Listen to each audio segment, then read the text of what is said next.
అందరికీ నమస్కారం. ఐవైఆర్ టాక్స్కు స్వాగతం. నిన్న అమరావతి పునః ప్రారంభ ఉత్సవ సభకు భారత ప్రధాని నరేంద్ర మోడీ గారు విచ్చేశారు. విచ్చేసి పునఃప్రారంభం చేసి మాట్లాడి వెళ్ళటం జరిగింది. చాలా పెద్ద ఎత్తున బ్రహ్మాండంగా జరిగినటువంటి సభ. చాలామంది జనసందోహం కూడా వచ్చారు. అందరూ ప్రముఖులు అక్కడ ఉన్నారు.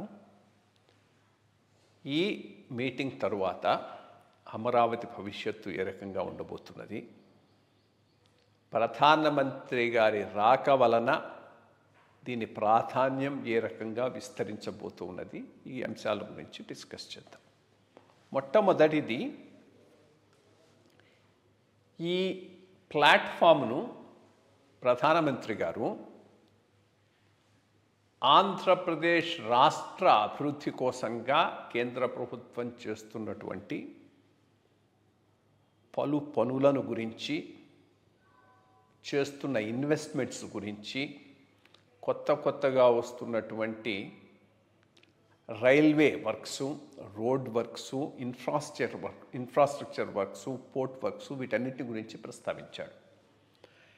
అంటే స్పెసిఫిక్గా అమరావతి ఇష్యూనే కాకుండా బ్రాడర్ ఆంధ్రప్రదేశ్, ఆంధ్ర రాష్ట్రం యొక్క అభివృద్ధికి ఏ రకంగా కేంద్ర ప్రభుత్వం సహాయం చేస్తుంది అనేటటువంటి ఆ అంశం మీద తన ప్రసంగంలో ఎక్కువ టైం కేటాయించడం జరిగింది.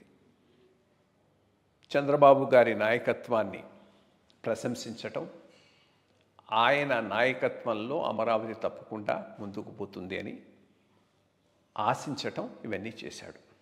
సో బ్రాడ్గా ఆయన వచ్చిన దానికి, చెప్పిన దానిని ఒక తడవ విశ్లేషించుకుంటే, అమరావతికి స్పెసిఫిక్గా ఎటువంటి ప్రాధాన్యం ఉంది, ఈ విజిట్కు ఏ రకంగా అది దోహదపడుతుంది అనేటటువంటిది మనం అనలైజ్ చేద్దాం. మొట్టమొదట దీనిని ప్రత్యేకమైన కేంద్ర ప్రాజెక్ట్ కింద అయితే మాత్రం కేంద్ర ప్రభుత్వం చూడటం లేదు. అది వాస్తవం, అది కరెక్ట్ కూడా. ఎందుకనంటే ఒక స్పెసిఫిక్గా ఒక చోట పెట్టినటువంటి ప్రాజెక్ట్ ఏదైనా రాష్ట్ర ప్రభుత్వాన్ని అయితే రాష్ట్ర ప్రభుత్వమే ముందుకు తీసుకుపోవాల్సి ఉంటుంది.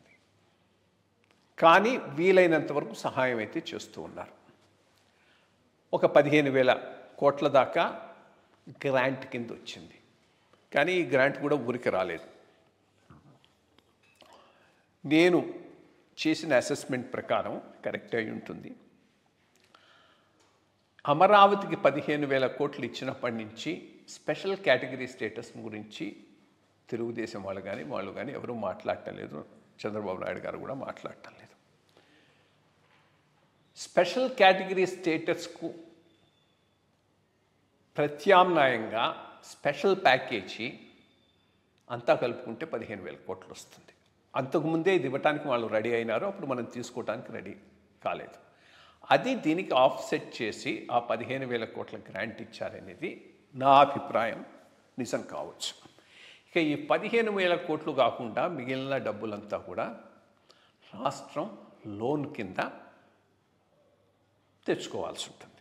సో అది 40,000 కోట్ల, 50,000 కోట్ల, 1,00,000 కోట్ల, ఎంతైనా కానీ అదంతా లోన్ కింద. అంటే ప్రధానంగా దీనిని తిరిగి కట్టాల్సిన బాధ్యత ఆంధ్రప్రదేశ్ రాష్ట్ర ప్రజల మీద ఉన్నది. సో ఇంత మ్యాసివ్ ప్రాజెక్టు సపోర్ట్ చేసే పరిస్థితిలో ఆంధ్ర రాష్ట్ర ఆర్థిక వ్యవస్థ ఉన్నదా లేదా అనేది ప్రధానంగా ఆలోచించుకోవాల్సినటువంటి అవసరం ఉంది. ఇది ఒక ఆస్పెక్ట్.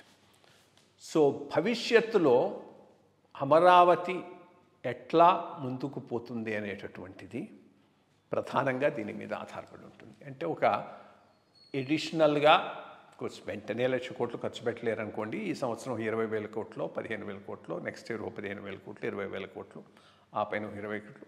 సో స్ప్రెడ్ ఓవర్ ఒక 5 ఇయర్స్లో ఒక 50,000-60,000 క్రోర్స్, 50,000-60,000 కోట్లు ఇక్కడ ఖర్చు పెడితే దాని ఇంపాక్ట్ మిగిలిన రాష్ట్ర ప్రభుత్వ స్కీమ్స్ మీద ఎట్లా ఉంటుంది, మిగిలిన ప్రాంతాల మీద ఎట్లా ఉంటుంది. స్కీమ్స్ మీద అయితే తప్పకుండా అడ్వర్స్ ఎఫెక్ట్ ఉంటుంది. ఇప్పటికే అంతకు ముందున్నటువంటి ఈ ఫ్రీ బిల్ పంచటం, ఉచితాలు ఇవ్వటం ఆపేయాల్సి వచ్చింది, ఆపేశారు కూడా.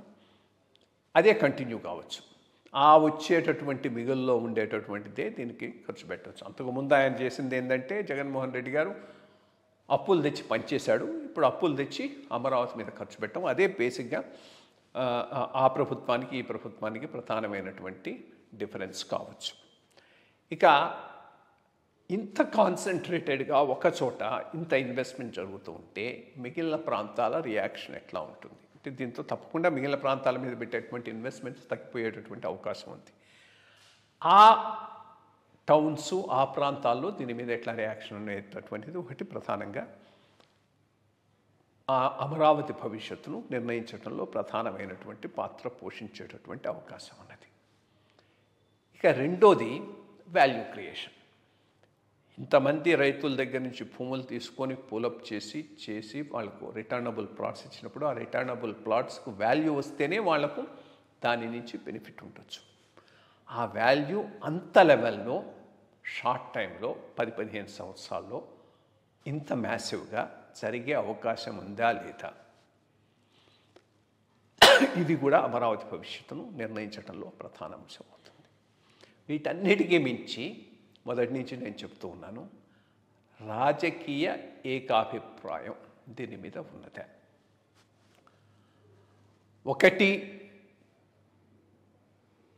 జనసేన నుంచి కానీ బీజేపీ నుంచి కానీ ఉన్నటువంటి అభిప్రాయం ట్రాన్సాక్షనల్ కావచ్చు, కమిట్మెంటు తెలుగుదేశం, ముఖ్యంగా తెలుగుదేశంలో నారా చంద్రబాబు నాయుడు గారికి అమరావతి మీద ఉన్న కమిట్మెంటు మిగిలిన పార్ట్నర్స్కు ఉండకపోవచ్చు.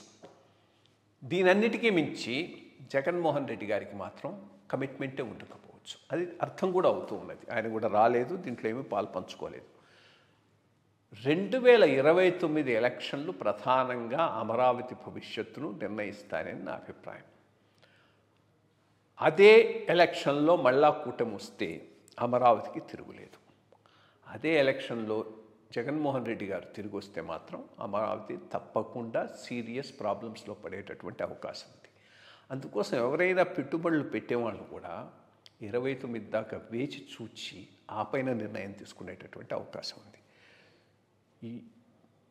ఈ ప్రధానమంత్రి గారి విజిట్ 2 ఇష్యూస్ను క్లియర్ చేసింది. ఒకటి, ఆంధ్రప్రదేశ్ రాష్ట్రానికి అన్ని రకాల సహాయం చేయడానికి కేంద్రం సమాయత్తంగా ఉంది. వికసిత భారత్ అనేటటువంటి బ్రాడర్ విజన్లో ఆంధ్ర కూడా భాగం. దాంట్లో భాగంగా చాలా ప్రాజెక్టులు ఇస్తున్నాం, చాలా ప్రాజెక్టులు చాలా డబ్బులు ఇస్తున్నాం. ఈ అంశం మీద ఫోకస్ చేసి, అది ఒక అమరావతి స్పెసిఫిక్ కాదు, ఒక ఏరియా స్పెసిఫిక్ కాదు, మొత్తం రాష్ట్రానికి అంతటికి వచ్చేటటువంటి పెట్టుబడులు.